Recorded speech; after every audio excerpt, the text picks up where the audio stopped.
This is Wednesday, and you know what that means. Aewtf. What does that mean? And how many people on the roster do the Destroyer? Yeah, I mean, somebody's got to put over the PWG library. I just think that people got fooled by the blood and girls bleeding. Oh, man, those guys are awesome.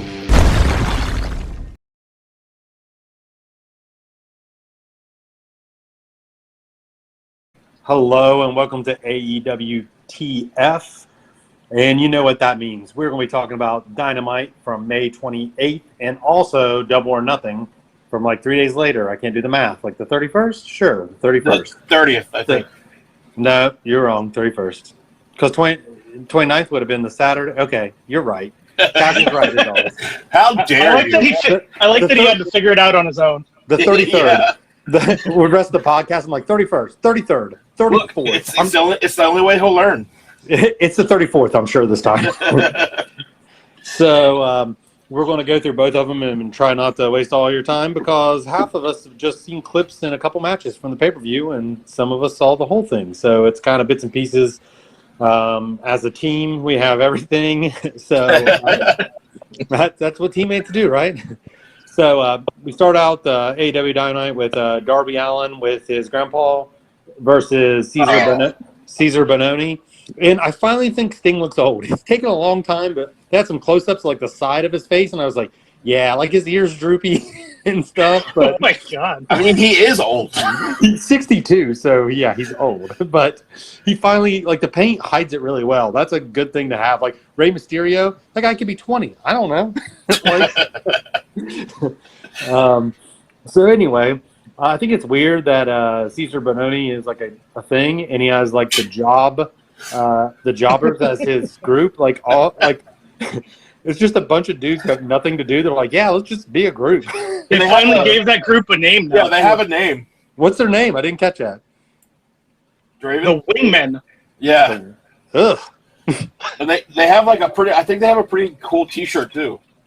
That's weird. Is it the Top Gun logo? Or maybe it was just like whatever sweet jackets they were wearing or something. I also like that one. If they weren't just enhancement guys and actually got mic time, they could do funny skits where they all think they're the wingman and there's no actual main guy. I do like that they said something they were getting ready for Hot Boy Summer, and Tony Schiavone's like, I'm game for that. And then JR's like, God, no, Tony. He's like, what the hell does that mean? Yeah, that was probably the best part of the match. The only real notes I have on this one is fucking nice to see a real crowd, but in this case, when it's an enhancement match that goes this long, it doesn't bring like the job guy up to the stars level. It brings the star down to the job guy. I thought it hurt Darby going so long. I think that's a big problem they have a lot of times. Yeah, my notes for this match are really fucking awesome to have fans back, and then would have been good if it was only about a minute long. Yeah. And I had, did they just say at the pay-per-view that Darby Allin and Sting are going up against Scorpio Sky and Evil Uno? Because they definitely did. That's weird. That's who was fighting later in the night, but they said at the pay-per-view. All because of the match later. Was it JR, I assume? I'm assuming. But so it was cool that they just had Caesar Bononi already in the ring because you want the first person to come out in front of fans on TV not to be Caesar Bononi. So they had like already in the ring, which is never a good sign for you to win the match. So hey, I got a question for you, Tim. Oh no. What the fuck did Caesar Bononi do to you? First of all, he's just so generic. First of all, you questioned his existence. Okay, it might have been a little strong. It's a little harsh. I liked his punches to the ribs. They looked like shoot punches, but I think everyone just hits Darby. That's like the thing. You can. You can if you want. And this wasn't bad for an opener, but it was. I agree with Omega, too long. The sleeper, and then he cuts off his oxygen, like with his hand. That's a super heelish thing, but he's been doing it for a while now. It is a very heelish thing. Even JR kind of picked up on that. He's like, that's against the rules. My God. Is it though? Is it? I think, yeah. I don't know. That's you can do comedy spots where you grab the nose. Why can't you grab the nose in a headlock? I don't know. Now I got to check the wrestling rule book. Hang on.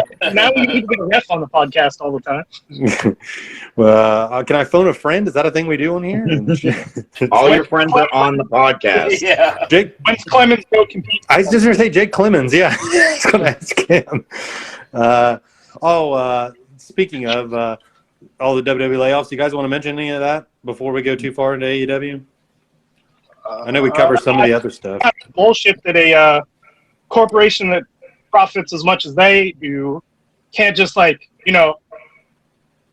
hold to their end of a contract and just let it expire. Why they got to fire these guys early?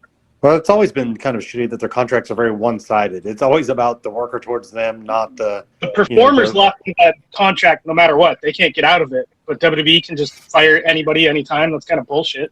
Yeah, you get your 90-day pay, and that's it. Did you see, well, we kind of talked about it off air, like over text, where Braun Strowman wanted deleted all the things he said bad about AEW workers. But then I guess he put out a statement he would only wrestle for Vince. I guess one of you guys maybe told me that. He pretty much retired.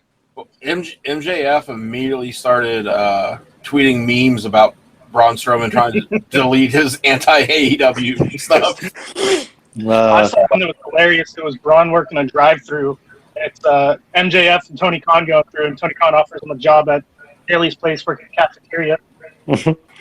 Well, one of our inside buddies at the PC was said that the whole morale was awful, and everyone was not just sad but actually mad. And he said dudes that came in to work out, just who come in and work out every day, once the news came down, just went home.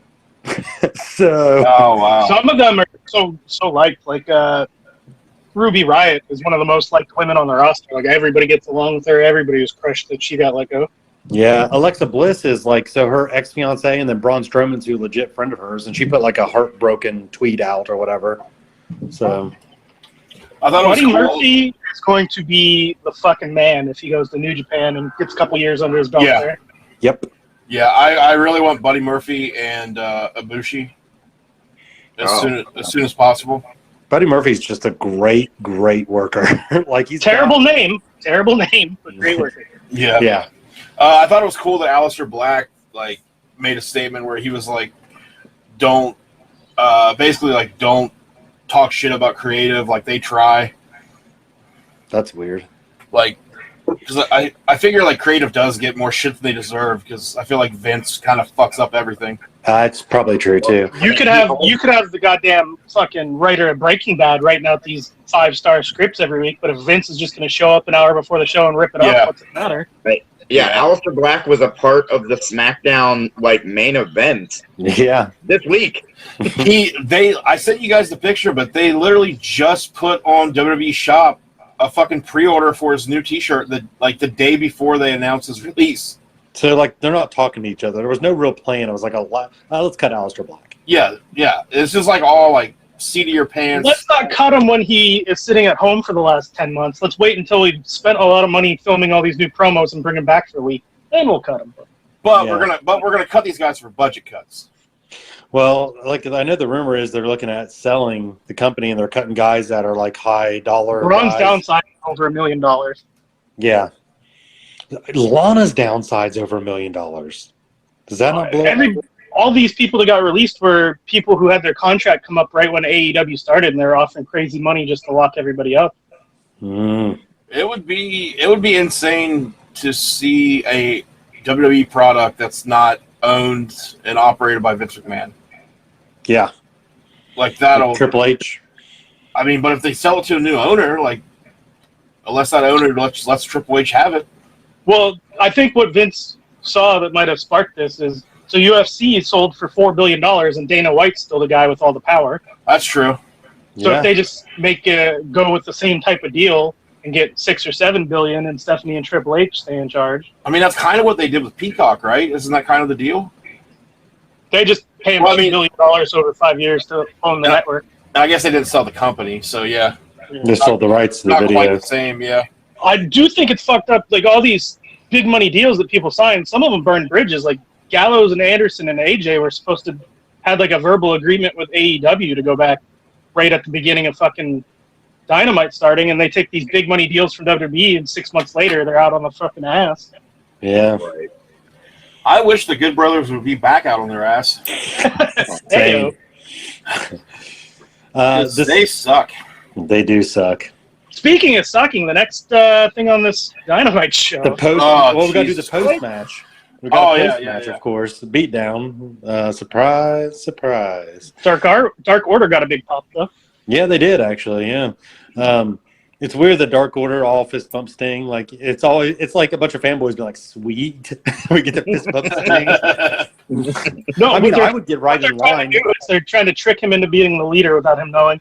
Yeah, I would definitely get in line. Be like, all right, so, like jump in there and fist bump Sting real quick. So then we go. Paul White comes out for a weigh-in for some reason. They're like, let's get the heaviest guy to do a weigh-in. Get it? And apparently not teach him how to fucking do the weigh-in. Yeah, Right. I'm not. He I'm had not gonna, never seen a scale before. Well, I mean, let's be real honest about this. The traditional scales made here, he's too big for. He probably really never has used one of those scales before. He uses like a livestock scale typically. So. Much, at least after teenage years. But again, also to be fair, they're not that fucking difficult to figure out. Plus, like, couldn't they do something cool digital? And when they stepped on it, they just work it and it comes up on the screen. Like he made a joke saying, "I didn't have time to get a digital one." I literally was looking at my phone and realized I gotta watch this. I gotta watch this stuff because we're gonna talk about it midway through this. So, It was during this segment that I wondered what exactly is the temperature right now there, because he was so sweaty. I actually thought that too. I was like, he was so sweaty. He was looking like me going up a flight of steps. Like, but he's an athlete. I'm not. Is he? I get the idea of this segment. I really do. Like, dude's a boxer. They do weigh-ins in boxing. They're trying to play off it. But it just did not click. It was awful the entire time. Yeah. The setup looked nice with the flags, unless you were the fans sitting on that side. Because then the flags were dropped down. When I buy a ticket to show, I'm hoping I just get to see the back of the flag the whole night. Right. That's where we're all here. There was also one point that I think it was after both of them had weighed in. Big Show was talking, and he wasn't looking at any camera, or like they didn't switch to the right camera or something, where he was just completely faced, like not the hard cam. He was facing towards the commentators talking. Like, what are you looking at? So we all agree that it just came off bad. Not a great idea. A decent idea came off bad. I mean, it's not even a good idea. What are we doing? Like, are we at fucking war with England and I didn't get that memo? Yeah. They're our biggest ally. It makes no goddamn sense. Then, like, they grab the fucking microphone and he's like, he's 1 more pound, so he's gonna win. Like, yeah. And then even the commentators are like, that's fucking dumb. Right. I do have a note here that's kind of funny. So this segment just totally breaks down to where they get on the ropes and do the old Tennessee haha spot where, ooh, boo me, cheer him. Right. Just to fill time. This is goddamn primetime TV show and they're doing Tennessee haha. Yeah, this was, to me, this was one of the worst segments I've seen on AEW in a long time. I even got bored of talking about this segment and ate a Sour Patch Kid while we're so next is Now I'm jealous. a video of Stadium Stampede, which we'll just skip that because we're actually talking about the match this podcast. So I do have a question real quick before we get to the show because it ended up being what I thought. So why is there no stip if the heels lose? Right. I wondered that too, yeah. I think it's because I thought the gimmick was the heels had already won. They didn't want to wrestle again. So that's how they The go. only way we're going to be in the match against you is if. Right, but as we see when we get to the pay-per-view, who in their right mind thought that the bad guys were going to win if they didn't have any consequences? Yeah, I mean, I get it. But I think, I think small wrestling hole, not a bad one, but Small wrestling hole, that's my gimmick name. That's also my new wrestling name. Small wrestling hole. That's the shirt that I'm wearing tomorrow night. So small wrestling hole. Powerhouse Hobbs and Christian actually have a decent brawl that looks stiff in that backstage thing. Like they look like live rounds and ridiculousness.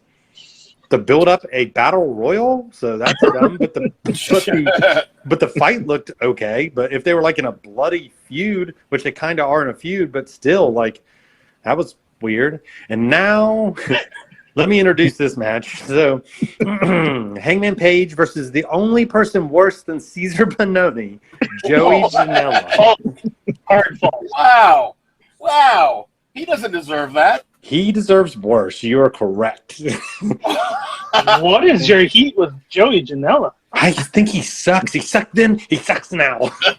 I thought this was the best Janela's looked in forever. It is the best he's looked. I was going to say that. It's the best he's looked in forever.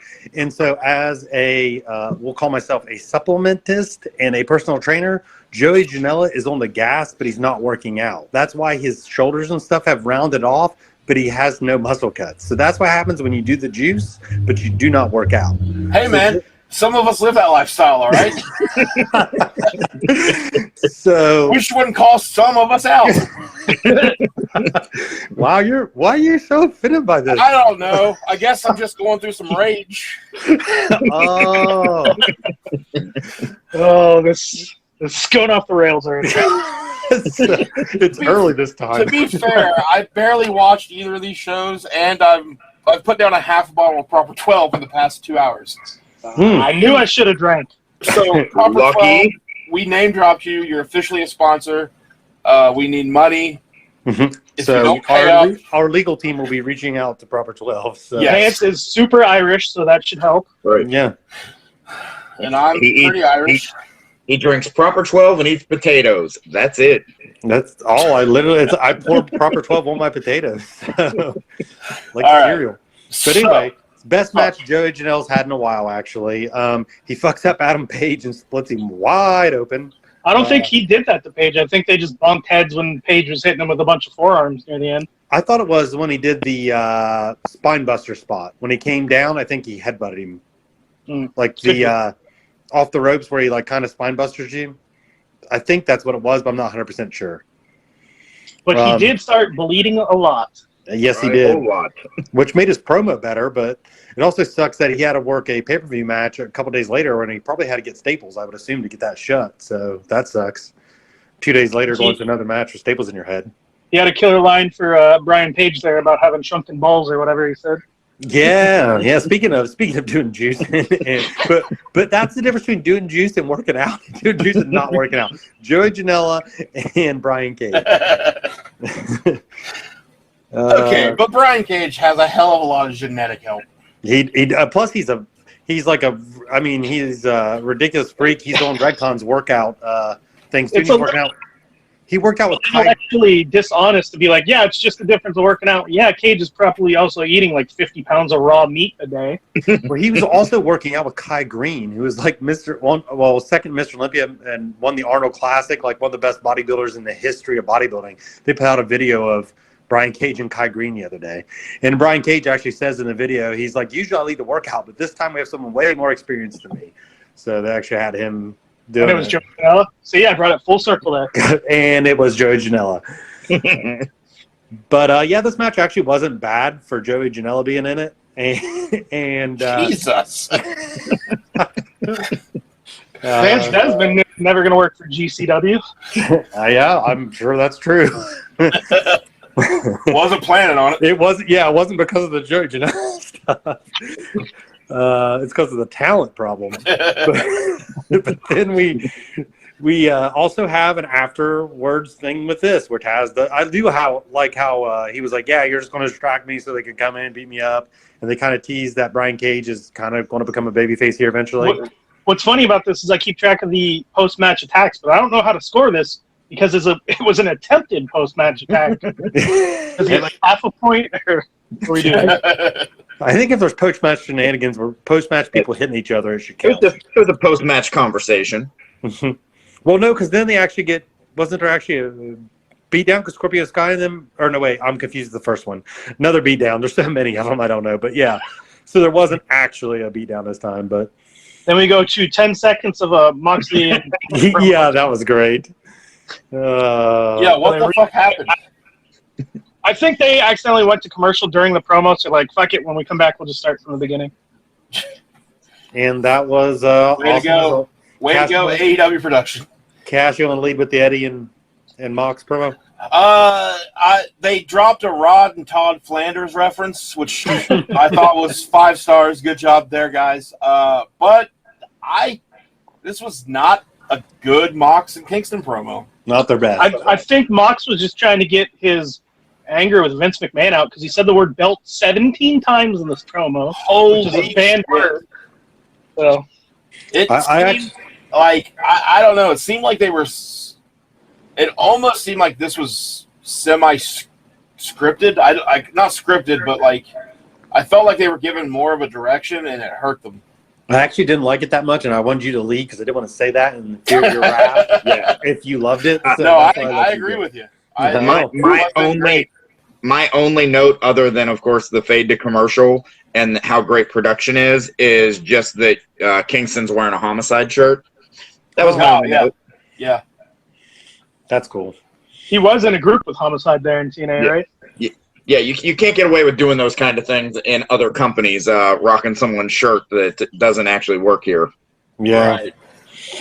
Right. So then we get Tony Schiavone in the ring to bring out Orange Cassidy, but out comes Pac. He yells and hurts Tony's feelings. So I noticed during this promo, if you were able to merge two human beings into one, right? Okay. Yep. Tony Schiavone and I have a machine. Pac is me and Zach Vincent merged together. Like he's graceful and athletic like Zach, but he's bitter and grumpy like me. And he's bald underneath the long hair, so he's bald like you, but he's also got the long hair like Zach Vincent. Wow. All right. Yeah, and then if you got to be British, I don't know how we get there, but whatever. We'll get there. We'll get there. We'll figure it out. So anyway, they do the whole Don Callis comes on the thing, blah, blah, blah. Yeah, how do I score this? Because this was a promo in a promo. It was like Inception. I guess it's a promo segment, I guess. I guess one. We'll give one on this. I didn't like that they basically did the same thing twice with having a guy try to sneak in. Yeah. I mean, like, what are we doing, guys? I do like the sell when he opens the Orange Cassidy thing with the paper, and then how he sells the punch, like, and falls face down in the paper. Kenny Omega sold that beautifully. But the fans are very into old Orange Cassidy. The freshly squeezed chants were ridiculous. So the Orange Punch. So it's the Superman Punch, of course. But isn't the Superman Punch supposed to be impressive because Roman's such a big, huge dude, and like, you know, he's got all his weight behind it. And Orange Cassidy's like $150. You realize that Roman didn't invent the punch; it's an MMA thing, right? Right. But I mean, why it's impressive with Roman is because he's like a big, you know, almost 300-pound dude putting his whole weight. But I would say it all depends on who he's hitting with it, because the sell of that punch was great. Was very great. You guys are way overthinking it. There's literally a pop called Orange Punch, like just fucking ripping off the pop. I guess. What neighborhood did you grow up in? The finish. First of all, Hawaiian Punch is the only punch. Right. Oh no, there's all kinds of punches. And this is brought to you by Hawaiian Punch. Right. Now, if he comes out with a knife and cuts someone and says, "Orange slice," like, I get that. I don't know about this whole punch thing. Well, first of all, wait, maybe it's Sunkissed? Is that the name of his punch? that would be good. That makes more sense because he's just kind of tapping you with a little bit of sunshine. Oh. Now, see, I would get behind that. My whole argument would be void if that was the case. So, yeah, I mean, I thought this was actually decent. Okay, decent, yay, nay, up, down. Yeah. Yeah. It was in front of a live crowd. It was good. It wouldn't have been great without the crowd. It did what it needed to do. Agreed. Yeah. So what didn't do what it needed to do is Matt Hardy in any kind of acting role in the next What? promo. Oh, man. God damn. Did you text him that hot take before you said it live on the air? I will do it. Because his acting was like over the top and everyone else was just acting regular. So it made it stand out even more. Like when he does his own broken thing, you don't really notice because it's him doing his own thing. But like when he's doing kind of overacting with other people acting regular, it was really weird. I'm I'm kind of done with. Was there any reason for that? Any? Could that just be cut from the show and nothing would have nothing would have changed, right? They want Right. like they did tease. Oh, this lawyer dude could be with her if he just came out with her and they didn't reveal there's a thing leading to it. Yeah, I Matt guess. Hardy. They didn't need Matt Hardy in it.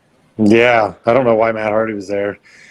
So then Jay Cargill fights this, what's Keeling King? I don't know who she is. Kylan? Kylan King? Her hometown is a real city that's only like 45 minutes away from me that I've wrestled a bunch. But I'm sure she only uses it because of the name. What's the name? Ohio. What's it called? Paynesville. Oh, okay. Old Eddie Edwards NEPW stomping grounds. Oh, wow. That's Oh. old. Hey, real quick, going back to the Orange Cassidy thing. Oh, God. Cash is drunk. Cash is on a delay here. Yeah, I am. Why was this not the close of the show? That's a great question. Like I would say if they had like a really good close of the show, then it would make sense why they didn't use this, but they didn't do anything special at the close. I think subliminally the title match they knew wasn't going to go on last, and they knew that the Stadium Stampede was like the main draw of the pay-per-view, so you close with the main draw build-up, I guess. Okay, so then I missed the main draw build-up at the end then. Wait, so going back, let's talk about this Benoni guy again. So he was in a match for the TV title, and isn't the time limit on the TV title just time limit TV time remaining? So no, because if they start the show, it's 2 hours. That's not right. That's what I'm saying. They're like, listen, we might not have another match tonight. It is just going to be these two. Well, wait. First of all, are you talking about Darby and that wasn't for the TV title, dog. Yeah, You're drunk too. Darby lost the belt, dude. Like a month ago. We'll get there. Hang on. I'll tell you. You know how long ago we watched the show? I'll tell you in just a minute. It has been a while. So then Jake Roberts and Lance Archer back. Well, that match was okay. There we go. Moving on. Jake Roberts is backstage. Lance Archer. They talk about that Dante or whatever. Talks up Dante, but Archer wants Miro. This wasn't needed. Don't know why, because we're about to have them come out during the match. So we could have just done that. So then scariest man alive, Miro, versus the most scared man alive, Dante Martin. This was a awesome murder, I thought. I had my favorite AEW squash of all time. Yeah. I called it a squash flippy style. It's the perfect balance of murder and hope. Yep. Mm-hmm.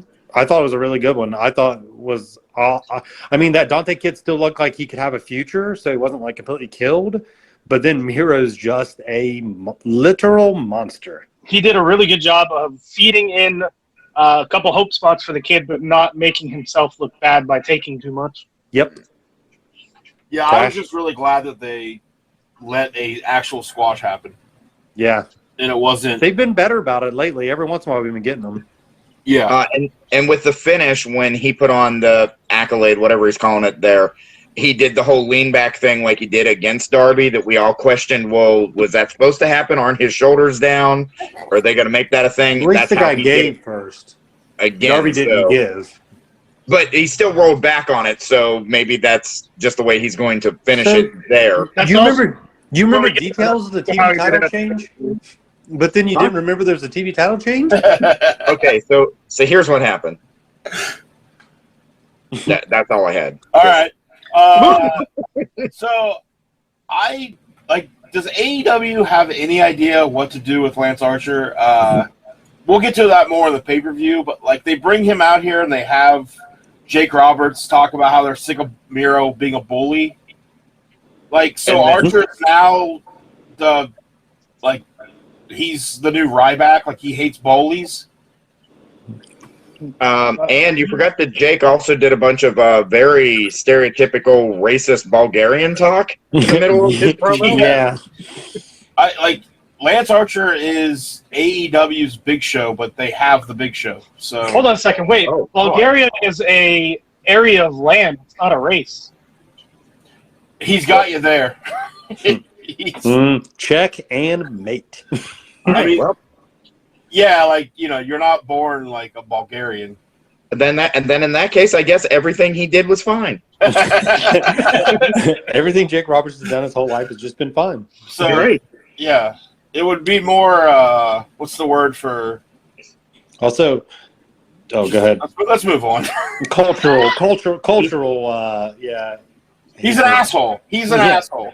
He swings his dick around like a helicopter at any show. I did a comedy show with him, and he's a piece of shit. Let's you know. Well, Omega watched The Dark Side of the Ring, and after he told Jason his recommendation not to watch it, I also took that recommendation to heart, and I am not going to watch that as well. Yeah, it was that episode was not really about Jake. It was about his dad and how fucked up he was to all his kids. The Smith family or whatever, yeah. Okay, so anyway, then there's after the match thing, of course. They talk about fairy tales or whatever. That was kind of a decent line, but moving on. Hikaru Shida, can we just skip that altogether? Only note I got it on it is it's classy to give her the new belt a day before she loses it instead of waiting till Britt gets it and doing like a big thing giving her the new belt. That's a good idea. Yeah. Yeah, that I didn't even think of it that way, but that is really classy on their part. Because, like, think about it, the stereotypical way WWE would do it. Like, they waited till The Rock beat CM Punk to debut a new belt. Yeah. Instead of letting Punk debut it. Yeah, you have a really good point. I never thought about it like that. Even RCW did that. I beat Flash, and then they got me a new belt. So.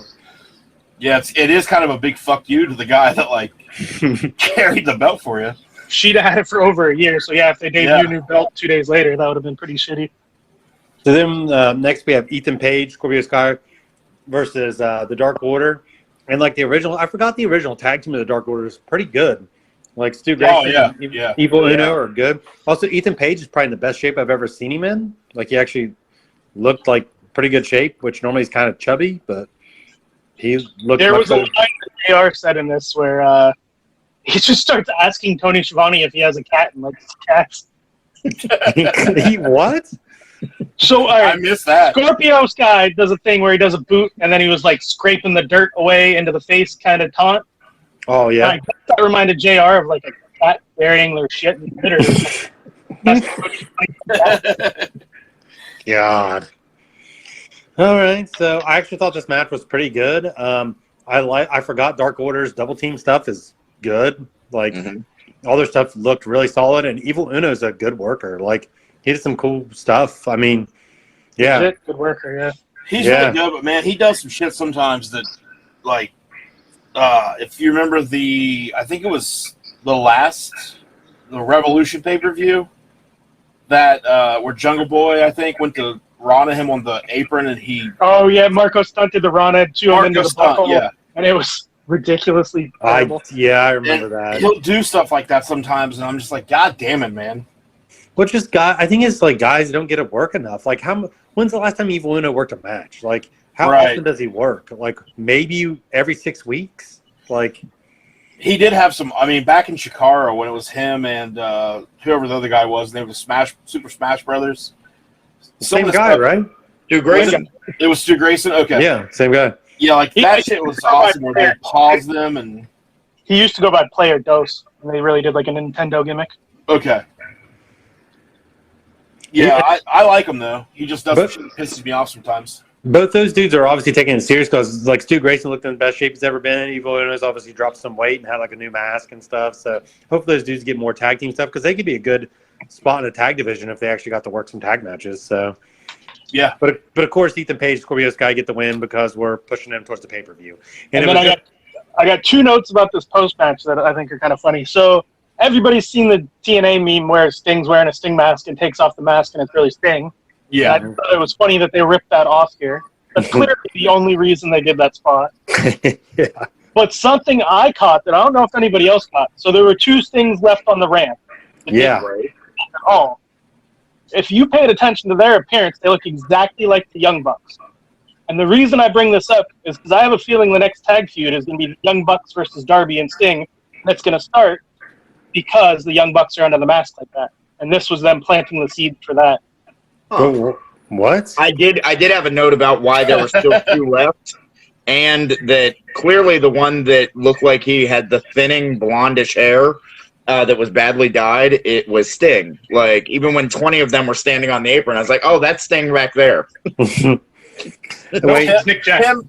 Tim's reaction to that was my favorite thing that's ever happened on the show. Let me try it again real quick here. So there were two Stings that didn't get involved that just stood on the stage. And their appearance is exactly the same as the Young Bucks.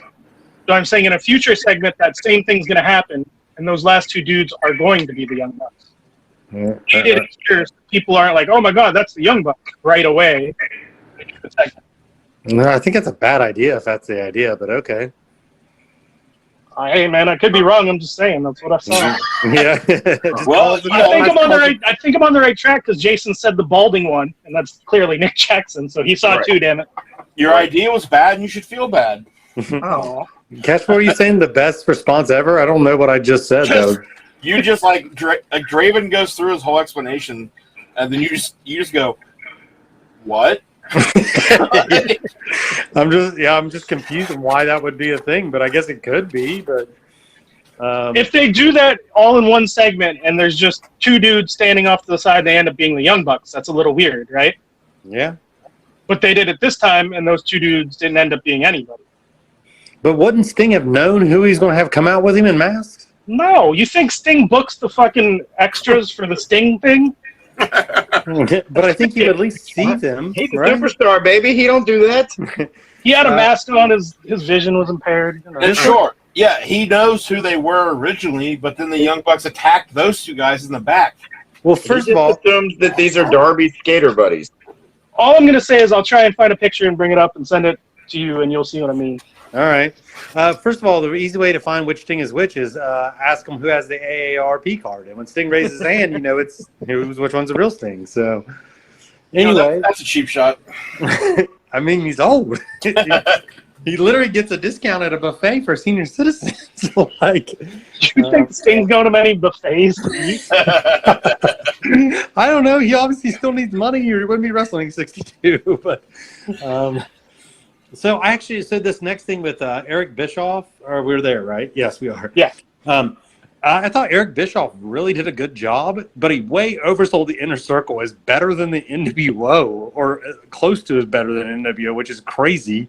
Like, Well, if you go strictly work rate, but if you go influence on wrestling, for God's sakes, like, yeah, Wales. it's like I'm sure every kid in high school right now is wearing an Inner Circle shirt. Like, because when I went to school, every kid wore NWO shirts. Yeah. I don't see a bunch of random kids wearing Inner Circle shirts around. Nah, town. if they're wearing shirts, still the goddamn NWO shirts. Yeah, there's people still wearing NWO shirts. So I don't know what happened, but like I don't know if I turned the channel to something else and just never came back. But I did not know this segment happened. You didn't miss much. It was literally just Bischoff kissing the Inner Circle's ass in a promo. Kissing. Oh, okay. Yeah, I knew nothing about this. They really hyped it up that they were going to lose at the pay-per-view, and this was like their last goodbye. The video was decent. Was it set to that song that WWE had for Shawn Michaels? It's Tell me a lie. I'll give you a clue what it's set to. Judas. It was Boys the Men. How do I say goodbye to yesterday? It was very weird. So that's it. And I'll go with my rating first. Wait, but that isn't how it ended. What? How did it end? Oh shit! Yeah, they got attacked. They kidnapped Dean Malenko and had him tied to a goalpost. That's right. So the Inner Circle run from Daly's place to the football field just to be attacked. Losing his mind right now. And then they did it. All 5 of them got power drive, but they didn't have one production shot that actually showed all 5 of the power drivers at once. 2 were off of the stadium steps through tables, and 3 were just on the chairs. Mm-hmm. But no camera was back far enough to get all 5 of them. Well, you know, they were worried about Dean Malenko. That's how the show ended. It would be pile driven, and I was gonna say that, but Pile drivered. that's like a hell of a way to kill your gimmick going into the pay-per-view, right? Like to already do all of the big bumps, Right. In the stadium. Just in case you forgot, we'll be fighting in a stadium in 2 days. Well, I mean, it is 2 days away from the pay-per-view. You're trying to hard sell people into the pay-per-view. That's what you do. You give them a taste of what it's going to be. Yeah, but fade to black on them all punching each other, not pile drivering each other through tables. Yeah. Good Well, lord. how many times? Listen, how many times have they faded to black on punches already? Shit's been done. Yeah, but there's a reason they do it that way. There's been 737 wrestling pay-per-views. Is that all? I don't know. That's a good number. But, yeah, so that was the wrestling show. Omega, rating? Go ahead. 49. There were 18 segments, 13 were promos, 5 were matches. 5 of those matches, or 2 of those 5 matches had post-match attacks. Well, I'll go next. So, I got to take off the points for Cesar Bononi and Joey Janela being on the same show. So, that gives it a 29. Holy. I thought you were about to say like minus 20. I'll go next because I'm pretty close to Tim. I'll go a 20. There was nothing on this show that I gave a shit about. The Agogo and Cody weigh-in was one of the worst segments I've ever seen. None of the matches were that great. They didn't do very good at building up to anything. I thought this was a waste of a show. So I'm inventing something else before Jason goes. I'm inventing a challenge. I challenge your 49, Omega. I want you to rethink your decision. No, because I think the reason why my score is different is I didn't grade it as like just an episode of TV. I graded it as a go-home show for a pay-per-view. How well did they get over the storylines and get people excited about buying the show? Okay. Not very well, because I didn't care if I watched it or not. I guess I'll allow it. That makes some sense, but I guess challenge defeat. Dark Order versus Scorpio and Page was pretty good. I thought Janela and Hangman was real good. Miro had my favorite squash of all time in AEW. That's the only reason we were in the Jade 20s. was fine, and they name dropped Painesville. Got a Drunken Balls reference. I mean, what more do you want? Yeah, the weigh-in was probably the worst segment of all time, but, you know. Miro carried this 29 on his beautiful pecs, and that was the only way they got there. So. And I mean, a lot of my 20 was from the Rod and Todd Flanders reference. So, Jason, what do you got? I graded it a 35. Mm-hmm. I love me some tag work that are actual tag teams. Yeah, that was guys decent. thrown together. So I definitely enjoyed the Dark Order tag match. I don't have the hatred of Joey Janela, and I enjoyed the Hangman match. And the squash was fantastic. I said I don't know that I've ever seen Dante Martin do anything before, but it didn't make me feel like, oh, this guy couldn't come out next week and win a match against someone in his own caliber. You reviewed his matches. I've heard you do it. I have never seen this guy before. In the TV champ. And Darby Allin is the best TV champ of all time. So I would say I gave it a 35. all right. Omega is going to lead us into this paper. He's the only one to watch it from beginning to end and knows everything, but we've all seen some of it. There are 10 matches to get through here, but don't worry, it's mostly good. So the pre-show match, I'm going to go out on a limb and say it's up there for best pre-show match of all time. It was Serena Deeb versus Riho. Oh, that would be good. Yeah, I unfortunately didn't get to watch it, but all I have heard is that it's an amazing match. Deeb leaned a little harder into the heel stuff and was doing a little bit more vicious. She really reminded me of like Bret Hart's heel run in '97. I think she's the best, one of the top 3 women workers in the business right now. And the crowd was so fucking on fire for everything they did. I mean, dragon screw leg whips were getting like standing fucking ovations. She's awesome. Plus, she's like 40. So as good as that match sounds, I'm thinking it could have probably replaced the Cody match we'll get to later. Oh, God. So the pay-per-view actually starts, and the opener is Hangman Adam Page versus Brian Cage. I saw some clips from this.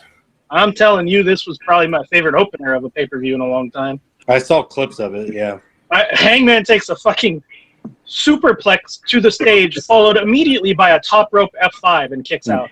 I didn't see the pin part. I saw the bomb. Wow. Yeah. I fucking, from what I saw, I fucking love Brian Cage. Like, and then like Adam Page is going to be an absolute megastar. I love that Brian Cage doesn't hide his thing. It's his whole thing. He goes, "I'm just here to get my shit in." That's like one of his to get my shit in. Yeah. Yeah. Like, you know what? Like old guys would yell at us for. Like he just literally, that's his gimmick. I'm just here to get my shit in. One thing I really like towards the end of it is they started stealing each other's moves. So Brian Cage literally does the flipping clothesline that Hangman caught him and hit him with an F5. Wow, That's pretty cool. awesome. So, but again, a big negative here, the production fucking shit. So, No. first big match in front of a full house. Big baby face win. It's Hangman. Instead of like letting that linger and watching him celebrate and drink with the fans or fucking Dark Order, they immediately cut them back. Oh my god! Good job, AEW. Immediately. Like, I'm talking bell rings 10 seconds later, it's something in the back. That's all right. I thought you were going to say Team Taz came out and attacked That's why- him. They're like, screw it. That's what I thought Pay-per-view too. or not, we do run-ins Oh. after every match. From They reading did the have a team results, match during the match. They had Hook and Ricky Starks come out and try to interfere. They threw Cage the title, but Cage threw the title back to him and said, "No, I'm not using that." So that's Yeah, coming. The yeah. face turn's coming. so because I read the results, and I like that they're doing that, and I'm very much looking forward to Brian Cage versus Miro for the TNT Ooh. title. Ooh, That's one I never thought of, but that would be fucking. I am hard as a stone. I feel like that's definitely the direction they should be heading in if he's going to turn face. Yeah, the direction my penis is, straight up. Oh, no, you need a new drop ceiling tile now. Moving on. The next is the tag title match, and it starts Omega, look with, out your window to the east. You'll be able to see it. God. Oh. Why did you tie a balloon to it? Anyway, No, We that's just the almost head. made it through an episode without Let's penis. move on. Let's move on. they start with Mox and Eddie Kingston coming out to Wild Thing, and it's fucking electric watching them come out to a full house singing the song. Like, think of the movie Major League when Ricky Vaughn's coming out and the whole crowd's fucking chanting it. It was just fucking amazing. I need to see that. Yeah. Mox is hyped up. He's throwing chairs. He's fucking punching himself in the head. Mhm. And then Young Bucks come out and they're sleazy as usual. So you would think this is a clash of styles, right? Because Mox and Kingston are more brawlers. But for whatever reason, it just meshed really well. And it's probably one of the best Young Bucks tag matches in AEW history. You've said best match in history of like pre-match, first match, and Young Bucks matches so far. So apparently, so far, I can see your rating is very high. So go ahead. I stand by all three, but there's a cliff that's coming up directly after this match. I'm All just right. like, it was good shit. The finish I didn't like too much. They did like 5 of those BTE triggers repeatedly to Moxley and just pinned him. Yeah, I felt the finish was too drawn out. I like that they had, like, after they would hit a couple and they'd stop, Mox would, like, be kind of, like, talking shit. But it was still, I thought it was too long. I'm begging for commentary to at least acknowledge that Rick Knox is like the Young Bucks boy, because there are times they're in the ring for like 5 minutes together without getting counted out. Yeah. From what I saw of this, though, like, the Matt Jackson was, like, just turning it to 11 as far as the heel shit went. Like, he was just amped up for this thing. Nick Jackson appears to be all in on the heel turn too, because he like dyed his hair and fucking grew a beard and dyed it super black. He looks like fucking George Michaels. Yeah. I liked Excalibur name dropping Super Dragon, Oh, that's cool. and then when like JR was like, he was like, "Who they take that from?" And he's like, "My tag team partner." Like Ultimate Dragon? he was all about getting Super Dragon on the show. So. Like you say in the opening of the show, someone has to put over the PWG library. So. Yeah, Exactly. right, yeah. Yes. Yeah. But it was the spot where Matt Jackson ran over, pretended to be Kingston on the apron, and like Moxley couldn't tell who was. You know, he just assumed it was Kingston. I mean, they look identical. I can barely tell. Like he never looked at him. He had his back to him the whole time. Oh, okay. Matt reached over and tagged Mox Yeah. and did a fake hot tag. But it's like the exact Super Dragon spot. That's cool. So, and Bucks. If it wasn't for PWG, I don't know if the Bucks would be where they are. So I don't know if AEW happened without PWG. So I'll say That's a good that. point. Jesus. I agree. I think it's your job to put over the PWG. Are you being paid by PWG? Are you gotta, Super Dragon? You got to split this with us. I can neither confirm nor deny any of this. Or are you just afraid of Super Dragon? Because that could be a thing, too. That's true. I mean, I don't know who. Nobody knows who he is. Yeah. He could be any of us. It's Tony Schiavone. Guys, I gotta go right now. So next up is the. I didn't mean to cut you off. Go ahead. I was just gonna say the match. Like, so the video of this match I watched, it kept kind of skipping around, so I don't really know how the match flowed because the video was really weird. But it seemed like a really fucking good tag match. Double heats, 2 big hot tags. Mox was intense as fuck. So it looked like a great match. It really was. Sweet. And we followed up with the worst format in all of wrestling, the Casino Battle Royale. So one thing I don't understand. So the gimmick is, hey, 5 dudes get this suit of cards, and they come out at this time, right? Right. Nobody gives a shit about the actual of card. Like, oh, these are the diamonds ain't a real big thing to fucking go over. But yet they put a fucking 15-second video on the thing that they had to zoom in on of which fucking type of card it was. Like you're going to be like, oh, shit, diamonds. No, groups ahead of time. Saying diamonds doesn't mean a goddamn thing to anybody. No, they could just mean 1, 2, 3, and 4. Just do that. Like group 1, group 2. Yeah, that is a very good point. This time they did it slightly different. Before they used to send everybody all out to one person's music in that group. Now they let everyone have their own separate entrance, but it's still too goddamn cluttered, and it just... One thing they do that I think makes every surprise not work for this is they announce the other 20 dudes. And Right, there's so one you know surprise. the Joker is going to be... Leo Rush. It's going to be Leo Rush. Now, if they did it more like the Royal Rumble and only announced like 12 or 15 dudes, and then you legitimately don't know who the other 10 are, you can do a couple surprises, and like 3 little surprises are better than 1 bad surprise that's fucking Leo Rush. But Leo Rush Listen, Leo's a talented dude, man. I'm not saying that. I'm just saying people out there on the internet were talking about Nick Gage and Bryan Danielson being this guy, and Leo Rush. Jesus. Brian Yeah. So, but as people who watch the actual Rumble, the Leo Rush, he did a whole bunch of stuff and made a point to show that he's a contender, right? Mm-mm. Not really. He had maybe 4 minutes of ring time before Matt Hardy. That's what I heard. Well, That's what I heard. He They actually did signed nothing with him. He He has with his real Japan. cool. He has his real cool where he bounces off the bottom rope and hits a stunner. Mm-hmm. Him and Matt Hardy botched it once, and then the second time they do it, Matt Hardy took it really poorly. Well, he didn't sign with AEW. He actually signed with New Japan. So I guess that was like a, talent exchange type of thing because I guess his contract's actually with New Japan. Oh, that's what Tony Khan was talking about when he was all, yeah, screw you, WWE. You think you know about New Japan. I got Leo Rush. Yeah. Cue the everybody laughing in WWE headquarters. What no one's mentioned so far to add on to how great this match was, Paul White was on commentary. Ugh. And at one point, gets very confused and thought a bunch of dudes were eliminated that were just laying on the floor and not eliminated. And he claims that they're eliminated, and like 10 to 15 seconds go by, and somebody must have told them in the headset they're still in the ring, because then they're like, no, they're still there. Can we agree that Mark Henry is going to be a better commentator than Paul White, though? Because he's good on Busted Open.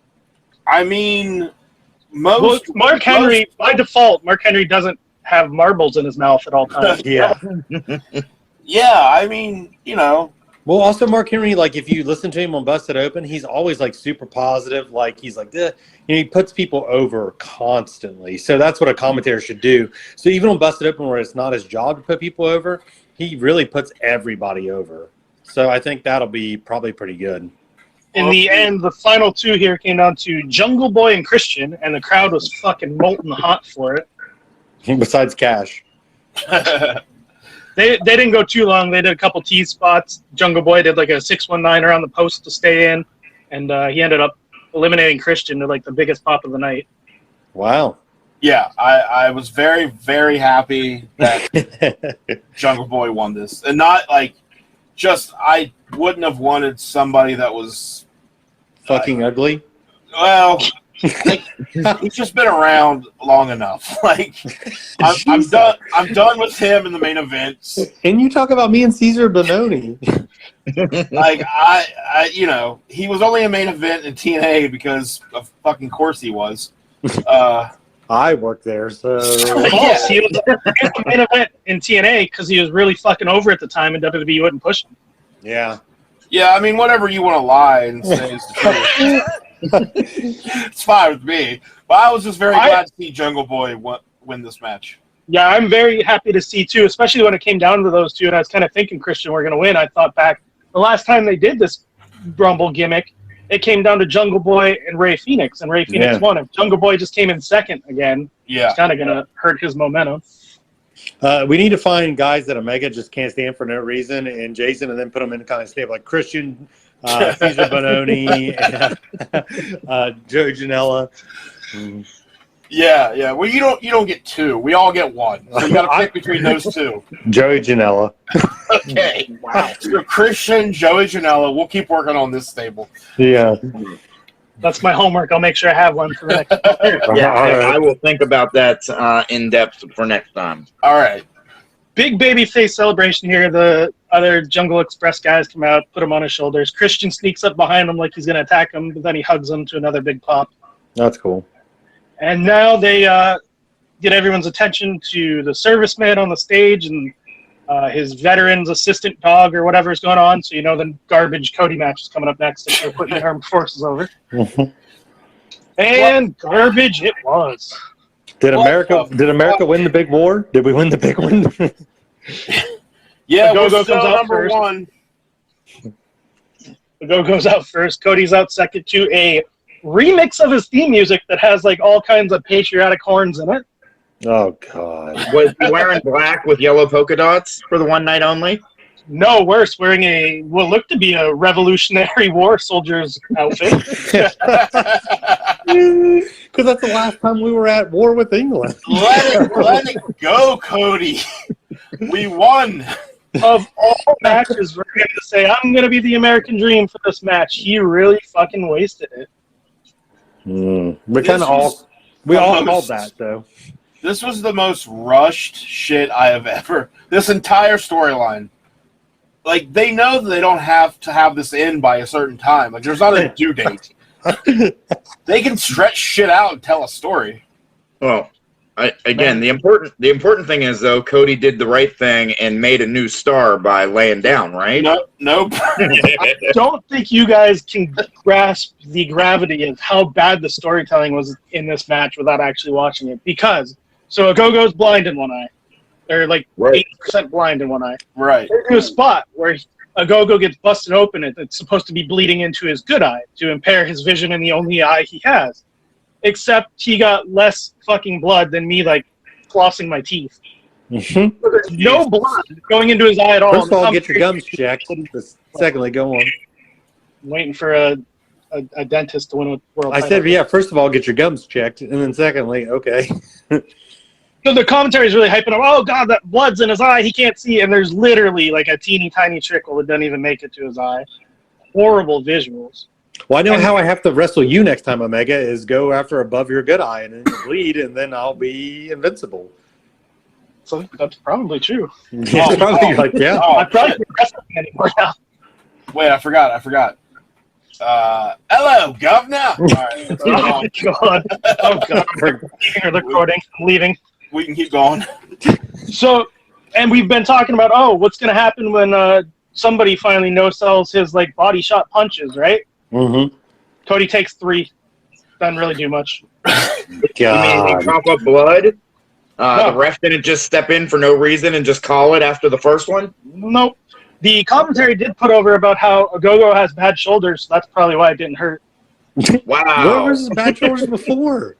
That's what I'm saying, dude. So Cody's offense was mainly punches to the bloody eye and the cattle mutilation that Bryan Danielson used to do. Oh, so he really was doing exactly what the American Dream would have done in that match. Right, He didn't even do the elbow or nothing. And of Damn it, course, Cody. the finish is even worse because, Cody's got a couple finishes he beats guys with, so you would think he would use one of them, right? Yeah. Nah, his super safe shitty vertebraker is what he used to win. Oh my god! And So they now he played it has up, that's because he has bad shoulders. He landed him high on the shoulders. Jesus. So Cody has another finish that he can beat guys with. So he beats guys with anything. He's just that good. I would like. But if you've seen his vertebraker, you know it's Yeah, not. it's Right. so bad. I would like to do my Cody Rhodes impression real quick. Mhm. All right, so here it is. I hate Triple H so much. I want to marry him. Because remember Triple H did the sleeper as his finish for a bit, and everyone got real mad at him for it. Yeah. I also, where's the symbolism of he's doing the American Dream thing and the finish is a fucking cop killer? Yeah, he literally does. Yeah, a move called Cop Killer. I didn't come up with this. I stole this from somewhere online, but somebody said it should be the cop collar. Well, you couple that with the fact that Kingston was wearing the homicide shirt the week before. I think they're leading to something. A lot of subliminal clues. Yeah, I only read the results of this match and just this whole storyline. Just what the fuck. I mean, the internet's been raging against it, and AEW just keeps fighting it back. Like, just everyone hates it. Just let it go. Cody's like, no. Yeah, You don't understand. this shit just doesn't work anymore. It's unfortunate because Cody was a dude that I was really into for a long time, and just the last 4 or 5 programs he's been in have been so bad that I don't give a shit at all anymore. Yeah.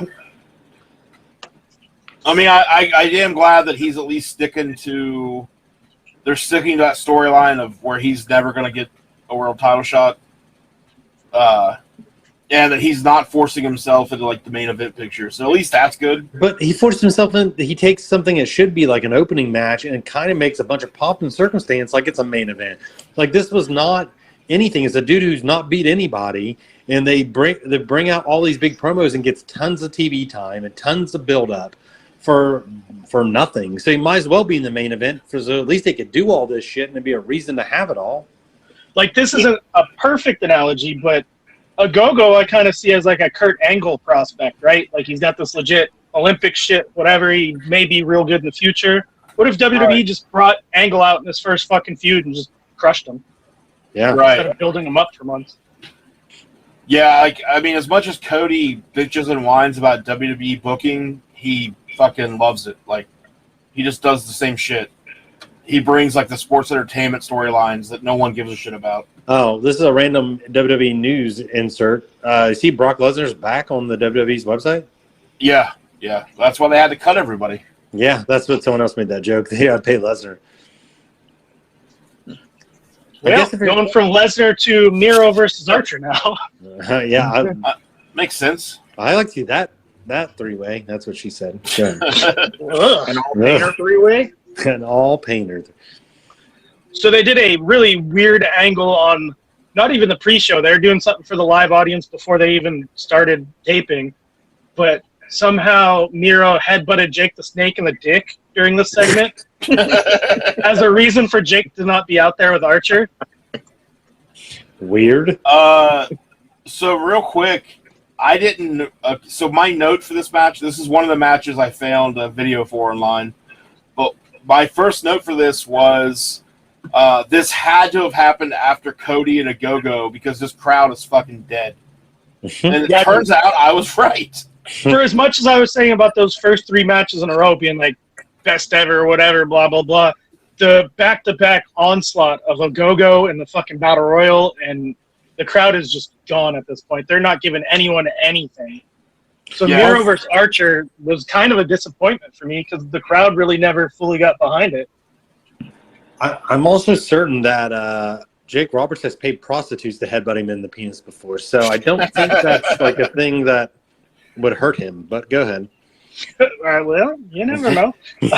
Maybe he likes the pain. So Jake trots on out with the snake bag here near the finish, and Miro pops him, steals the snake bag, and throws it all the way back to the entrance ramp against the fucking thing. And kills the snake? That's basically the spot. Oh my god. So I loved it. I thought because, like, fuck that snake. Like,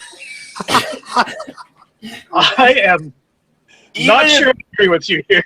Even if you're afraid of snakes, like it's in a bag. So if you're Miro, like, fuck that snake, throw it. It's even Except easier. It's in a bag.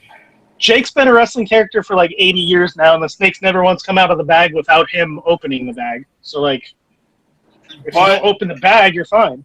I wish Miro would have took the bag and like beat it against the ring. The bag turns red. Like, they sold it as if the snake was in there, so the crowd actually gets really super quiet and totally out of the match because it's like a fucking animal abuse spot. Yeah, you're right.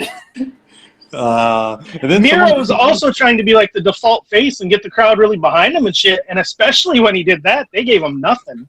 Well, if we're going this route, we should went the whole way and just had like the Nightmare Family hold up one of the service dogs and let a go punch it in the stomach. Oh my god. Yeah, I mean, as long as I don't actually have to see the dog, like, the snake's in a bag. So put the dog in a bag, and I'll be like, yeah, okay. This went way off the rails. Go ahead. The finish to this, so Miro gets him in the Steiner recliner and lays on his back like he's been doing with the little guys, and it doesn't look like it hurts Archer at all because he's big. It's not like he's bent backwards. He's just laying back, like laying on him, and he passes out in it somehow. You know, whenever you're like a girl sitting with you to watch a movie and they sit between your legs, kind of lay back, and you put your hands. It's kind of like that. It's like, oh. I mean, I wish it made them pass out like it made Archer pass out. What? Well, that's how you put in the drink first. But go ahead. Oh, hey, oh. Oh, and I'm the one that took the show off the rails. I did not really like this match very much. I was disappointed. Yeah, it was not what I was hoping for. It's mostly a bad placement thing. Like, they had the crowd so up. I don't know if they intentionally brought them down on purpose, but they just weren't there. Mm. And next up is the women's title match. I did not get to see this. I mean, Britt was super over, so she actually kind of saved the show a little bit from that standpoint. The match was not very good. They were super into Britt, so they're into all the false finishes and stuff. So she was a face, pretty much, to the crowd? She still acted like a heel, and she was still doing heel shit, like cheating, but yeah, the crowd's super into her. Okay. Let's see here. So there are a couple of spots in there where Rebel's doing the crutch bullshit, and she hits Britt right in the head with the crutch into a roll-up for a good false finish. But the ref is just staring at the foreign object and interference and shit. Fucking AEW. But eventually, Britt gets her in the mandible claw, rings the Saturn deal she does, and Sheeta taps out, and the crowd goes crazy. Wow. Probably a good time to pull the trigger on. Yeah, I was about to say. Title change. And then she goes up to the ramp, and they do linger on this shot because Tony Schiavone comes over and gives her a hug, which was weird. Like, they've been pushing a face or like a friendship thing between them for a long time now, but it's so weird. Is she officially a face? Is this a no? She's still a heel. She's a bitch to all the commentators. Like, she's friends with Tony Schiavone for some reason. So weird. What the fuck? All right. But like, big pyro celebration, crowds chant DMD. Like, she really did come off like a big fucking. Then make her a face. No, because that'll lose her edge and people won't like her anymore. I mean, but she is a face, right? If the crowd cheers you, you're I mean, face. that is the one bad thing about the crowds being back. They get to start dictating things again. Yeah. So next up is Sting and Darby Allin versus Scorpio Sky and Ethan Page. And this way the fuck over-delivered. I saw some clips. Sting takes a fucking suplex on the stage, no-sells it, goes up to the top of the poker chips and does a crossbody off of it. I saw that dive and actually looked decent. Yeah. Yeah, I love that they pulled out the old school Sting no-sell, pop right back up. It's always a good spot. I just can't believe he can actually no-sell it because I assume everything's going to kill him. So I know, especially with a suplex on the goddamn stage. I'm like, oh fuck, maybe he's not going to be doing anything until the hot tag. Like, honestly, so during the WWE run of Sting, like, are we sure that wasn't Jeff Farmer as Sting? Because we are not. I can neither confirm nor deny that wasn't like Jeff Harper. Sting looks like he Actually, never. I'm going to put forth that it has to be because the NWO came out to save him. Therefore, it would probably be NWO Sting, right? Well, there you go. We solved that. Proof. Yeah, that's a good point. Sting looked incredible in this. Yeah, this match, like I said, way over delivered. At one point during the heat, Ethan Page gorilla presses Darby Allin into the fucking front row like it was Bam Bam Bigelow and Spike Dudley. But like Darby almost doesn't clear the rail though. Yeah, one of his feet clearly clips the fucking rail. Yeah, like it could have been real bad. Well, Darby, even during, I mean, this is last week's Dynamite, that thing where they did the thing in the corner where he slammed in the corner, Darby almost fell on his head and just by the luck of the draw was able to grab hold of the turnbuckle and swing around. Like, Darby has a lot of close calls. Yeah. But Darby does like his, like he does the whatever that he does where he flips around and stutters you. Mm-hmm. Like as soon as he gets back in, he like gets back in a 9 count, and they go into a hot tag spot, I think. Yep, and Sting's actually what it is they go to a hot tag spot that the refs doesn't see, so they make Sting get back out and they milk it a little bit longer. It was a little awkward. That's an OVW spot we had to run every match pretty much, so yeah. Yeah, they like everybody selling during that made it kind of awkward and feel like nobody knew what was going on. Yeah. Once he does get in, he starts doing his hot tag. It's really good. Back and forth. And then I thought the actual finish to this match was slick as fuck. So, have you ever seen the slingshot in Diamond Cutter that Scorpio Sky uses? Yeah. So he's on the apron, slingshots in, hooks the cutter, they go down. Well, he gets on top, and he goes out, Sting's right by the apron, and he slingshots in for the cutter, and Sting holds the rope and holds Scorpio Sky at the same time, and he ends up right in the fucking Scorpion Death Drop. Wow. Yeah, it was a very good finish. One thing I forgot to mention, too, is that Sting pulled out a Code Red in this match for some fucking reason. It's his new spot. It's so fucking weird that he's like, I don't know if he saw somebody do it, and he was like, I want to do that. I think there's an official rule on the book that this is now the old man flippy spot, and that's why Dustin used to do it, but Sting came in and he's like, man, I'm like 7 years older than you. Can I have that spot? It's the old man flippy spot. Oh, yeah. I watched a clip of a Sting match. It was just randomly suggested on YouTube or something. And it's him versus DDP. And so he's like going for the Scorpion Death Drop, and DDP low blows him, and he backs to the corner, and DDP tries to run out with the cutter, and he holds on. Third time he steps out for the cutter, and it's so seamless because the cutter's right there. He just pulls his head down slightly, right underneath the arm, right into Scorpion Death Drop. Like, I thought it was the cutter. It was so seamless or whatever. So Sting's good at that finish right into the Death Drop kind of, Yeah, smoothly. It sounds pretty much exactly the same, just add in the slingshot part first. Yeah, that's what, when you said that, it made me think of that. So Crowd fucking loved this match, though. They were way back up into all of this. There's a very good JR commentary thing. It's towards the finish. Sting and Scorpio Sky are facing off, and like they start to trade punches, and Jim Ross starts rambling, and he's like, there's some really interesting irony here.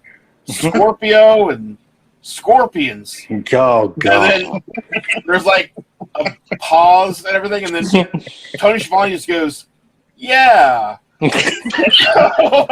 And then starts calling the match. It was a really good moment. No. Early in the commentary, Excalibur's talking about Scorpio Sky named himself because he was a big Sting fan, and that was his dream to be in a match with Sting. Yeah. Oh, wow. So it's like JR just caught on at the end of the match. Yeah, I mean, it's just the way JR did, like, it. He was just rambling, trying to make a point, but never got there. I just want JR, like, in the middle of the match, be like, oh, my God, Scorpio Sky's black. Did anyone notice this? I'm like, yeah. Yeah, we did, JR. We knew this a while back. And next up is the Triple Threat title match. I did not get to watch this. I did not see any. I couldn't find a good video of it. I did see a clip or two. It was really fucking good, as you would expect with a match that has Pac and Omega in it. Yeah. Orange Cassidy is also really good when the light is on, too. He did not seem out of place at all. He was super goddamn over. Like, That's- by far the most over dude on the show. Yeah, I can see that during the promo on Dynamite. So All three of them just really gelled well. There are a bunch of three-way spots that all look good. A lot of innovative stuff that you don't see all the time, which was good. I love Pac so much, but Literally the only bit of that match I saw was that Sparta kick. That was He the sold- only thing I saw, and he it was sold hilarious. he sold it great. Like, You take that one clip and you stretch it out for 20 minutes, and that's what this whole match was. Dude's taking ridiculous fucking shit and selling it really well. I'm listening. The finish, so there's a ref bump, and Don Callis, at one point there's a false finish where Orange Cassidy looks like he's going to win, and he's like, shit, and gets up from the commentary table and runs away. Well, once the ref gets bumped, he throws in all three titles to Omega, one by one. He hits Pac with all three of them, knocking him out. Really long, drawn-out heel bullshit. And then after he hits Pac with the last one and he tosses it back out to Don, he turns right around into the orange punch. And here comes the ref running on down, and it is the closest false finish that everyone bit on in the world. So it's 1-2, and when Omega kicks out, he grabs him and rolls him up from the kick out and pins Orange Cassidy right there. Nice. Wait, You know- you didn't mention the Good Brothers. How did this happen? There Who's what were no Good Brothers? They came out, but Mox and Eddie Kingston chased them to the back. Okay.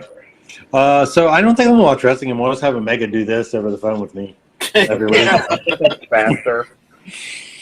It is a lot faster, isn't it? It was a really good fucking match. The finish, too, I didn't do it justice the way I explained it. It's just, when you're buying it as a realistic finish, and it's like 1-2, but all of a sudden he gets rolled up out of that kick out, and 1-2-3 really fucking took the wind out of the sails. That is pretty good. It won't beat that Regal finish we saw sent to each other. No. Do you remember the time, you may remember this because you're a big Triple H fan, he was working Jeff Hardy, and Jeff Hardy hits the Swanton, and it's 1-2, and he just rolls him over and gets 1-2-3. Yeah, There's it rolls him right. Yeah, on Smack, that was when they were feuding for the SmackDown title. Yeah. But I mean, this was really well booked when he got the heel sociopath takes out the fucking tweener sociopath, and the babyface gets his nice, believable big finish thing. So what do you think so Kenny won, right? Yes. Yeah. So do they keep going Kenny and one of these two guys, or who do you think's next? I know he's got Jungle Boy coming up, but they've announced Pac and Penta are wrestling the Young Bucks on one of the upcoming Dynamites. Might even be the one tonight or whatever, but it's the one tonight. Pac doesn't appear to be in the picture anymore, which is weird because he didn't get pinned. Right. Well, obviously, I mean, Pac's not a babyface, really. So it'd be weird to put him against. They probably want the most over babyface, which is Orange Cassidy. I mean, he comes out of the babyface tunnel, so. Well, now they all come out of the babyface tunnel. Oh, yeah, it was weird seeing Cody have to use the normal tunnel. I bet he was sick to his stomach. He's like, this is the peasant. Well, he's probably sick to his stomach, but it was for a lot of different reasons. It's time for the old Stadium Stampede main event, and the person I feel worst for in this whole match is the whole ring crew that had to set up a ring on the Jaguars field that legit got less than 2 minutes of action. Okay, before we get into real takes, can I give my 7-year-old daughter's take who watched this entire thing with me? Yes. She thought it was. I say no. It Never was mind. the funniest thing ever that MJF ran from Chris Jericho. Like, laughed, like she thought, what a coward, and thought it was hilarious. She said Chris Jericho should be called the trash can man because he hits him with trash cans over and over. And I was like, yeah, he does. Well, I mean, we already have the garbage man, so Yeah. Yeah. There's only a couple hot takes. The staple gun blew her mind because she's never really seen stuff like that because she doesn't watch Jugulator matches. What else? The flip off the wall that Sammy Guevara did. She's like, Daddy, you need to do that. I was, well, first of all, But Daddy he botched it. He did kind of watch it. He landed it kind of. She bought it. So a kid, because when he ran up and kind of landed in a She's like, cross- what? And she's a dummy. He botched Yeah. it. If you do that at tomorrow's show, I will give you $3. wow. Thanks for you're a sucker doubling my payday. I'll be Yeah. doing that. But go ahead, Omega. Well, everyone watched this one, so it'll be a little easier. But so they rappel down from the Jaguars' fucking Titantron deal at the stadium. Very clumsily. Yeah, do you think that they rehearsed that at all? Well, I mean, most of this match was taped a couple days in advance, so I don't know why they didn't just re-film it. Redo it?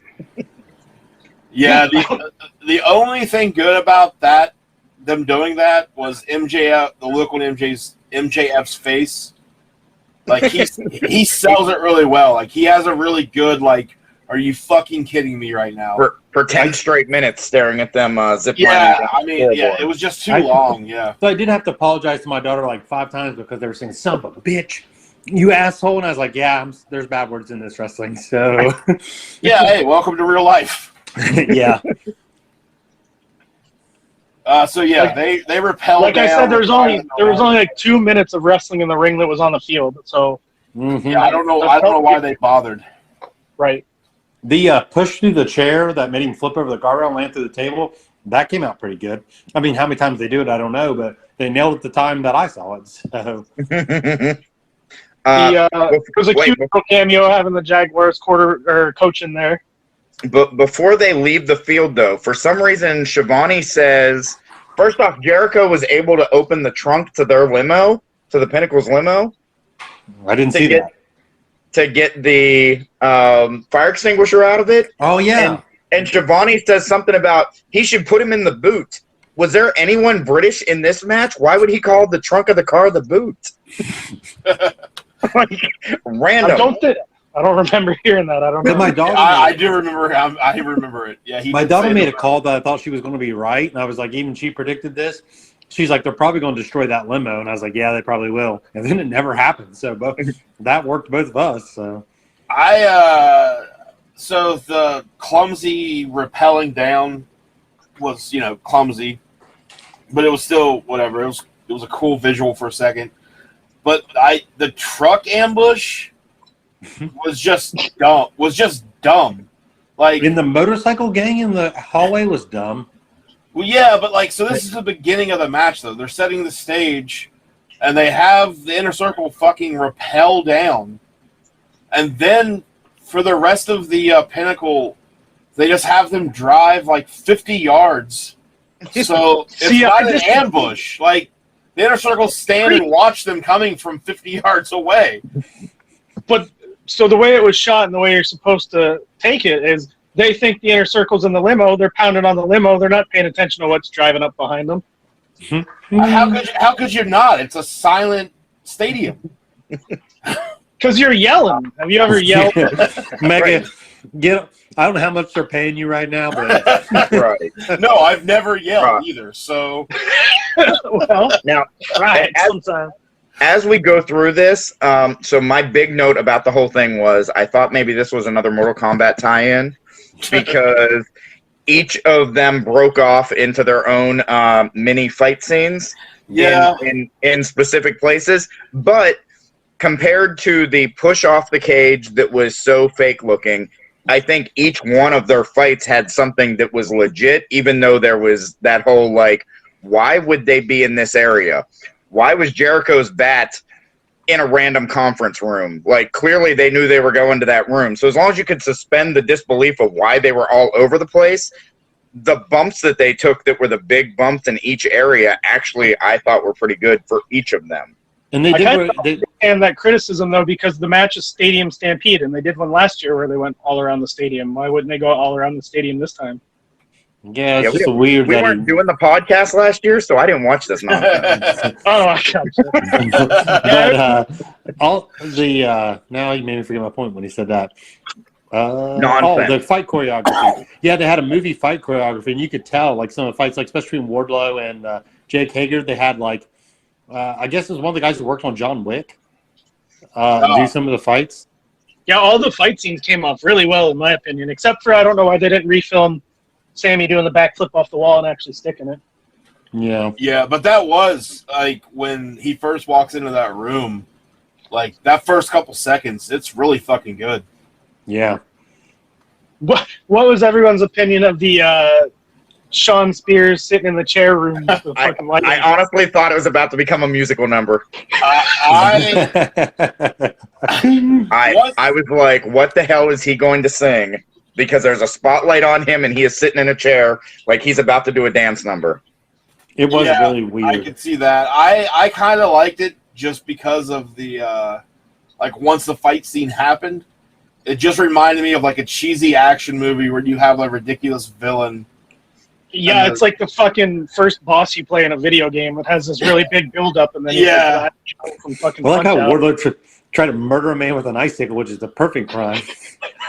There's the Mortal Kombat tie-in. He was trying out for Sub-Zero. Yeah, they were in the freezer with that pig that was completely cut in half. That was very fake. And one definitely icicle. real. Definitely real. Definitely real, because that's how they do a side of pork. They don't Right, split they leave the head on it and they cut it completely down the middle. Also, yes, a fucking football stadium 2021 has live meat hanging in their freezer. Right. I mean, I don't know if they do or not, but it's plausible to me. I mean, the check came through.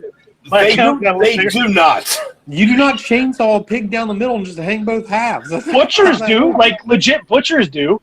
But they cut the head off and they don't just like leave Not the all skin the time, because they can sell those parts of the fucking pig. and leave the Pig skin cheap, on. very, And very expensive.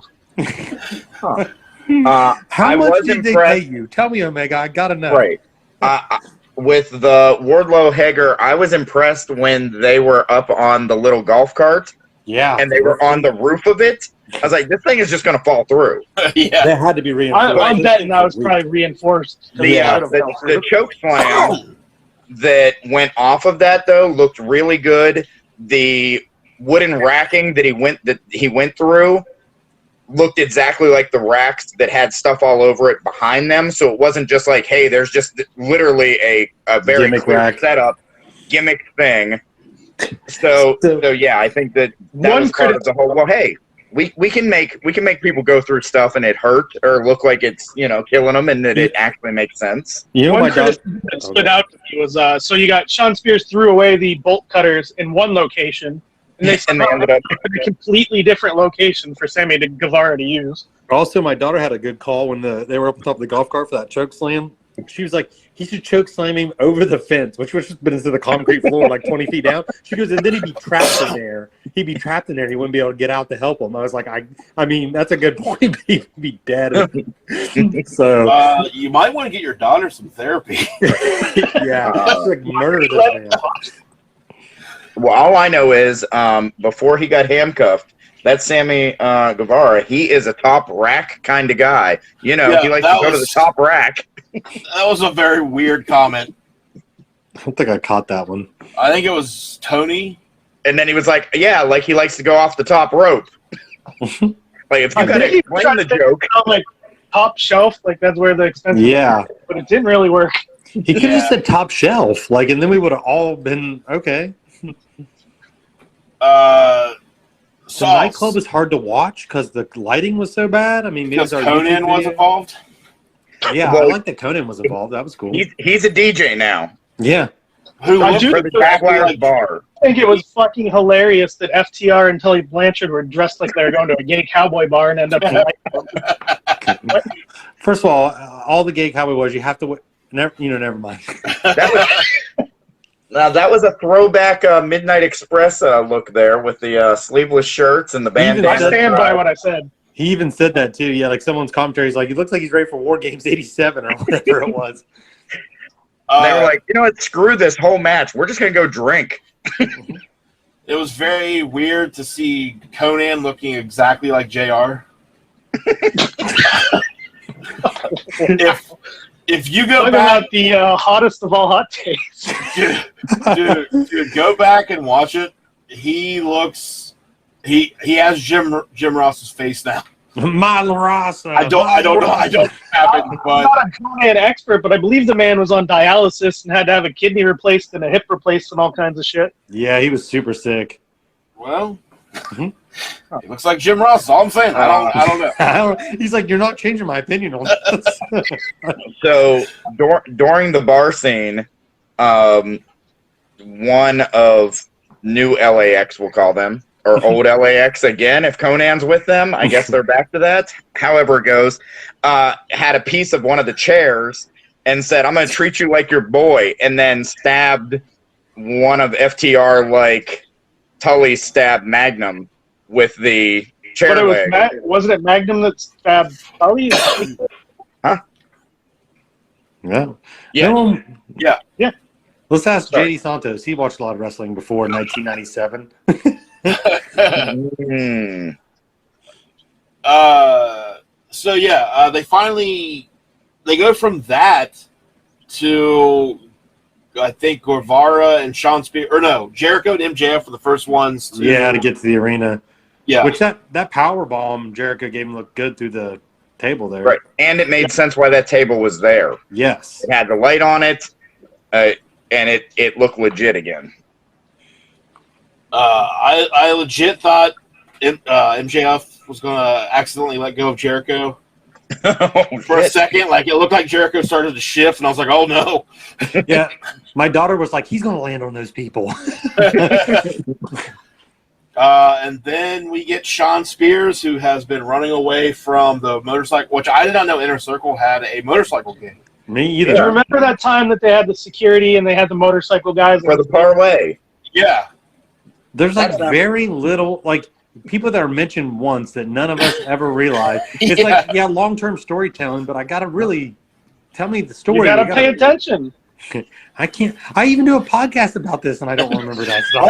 like can we get a Do you happy? remember? Do you remember when I made the comment that the dude was too close to the pyro and it almost set him on fire? I do remember that. Yeah, Okay, that's all you He need to blamed remember. Spears for that, and now he's trying to run him down. Yeah. Oh, let me say though, like I appreciate AEW wants to do long-term storytelling and like subtle things here and there. I appreciate it. It's way better than WWE's. Like the fans are all 2 years old. Alistair Black is fired when he starts main event feud. Yeah. But can we get like a happy medium? I don't have the time to know like an entire fucking. You need to know encyclopedia. every guy that rides a motorcycle in the state of Florida to be able to watch an AEW program. I can't do it anymore. The books are too hard. I've went through them. Yeah. Well, what you didn't catch is when they were in the bar scene, every one of those guys that Santana and Ortiz took out were the gang that False. they showed up with at the parlay. So there you go. False. That's One of them fantasy was booking. one of the main events, so false. Oh, I was thought, it? I thought it was, Yeah. yeah. I didn't realize. So Sean Spears runs out into the arena live. Before we get to finish, Okay. who was the poor bastard that had to take a back body drop on the floor in there in that club and like barely got caught on camera? If I'm taking a back body drop onto a concrete floor like a shoot back body drop, I want someone to catch it on film. 'Cause it was Yeah. barely. The guy that they barely touched and he ran across and dove over a table.